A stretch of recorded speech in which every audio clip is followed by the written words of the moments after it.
అమ్మా భవానీ లోకాల నేలే ఓంకార రూపమమ్మా, తల్లి నీ మహిమల్ని చూపవమ్మా.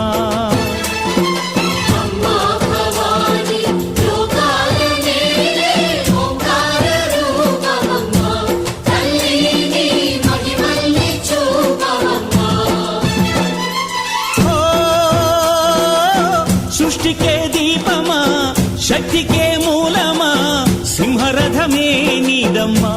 అమ్మ దుర్గమ్మ భక్తులను దీవించుమా.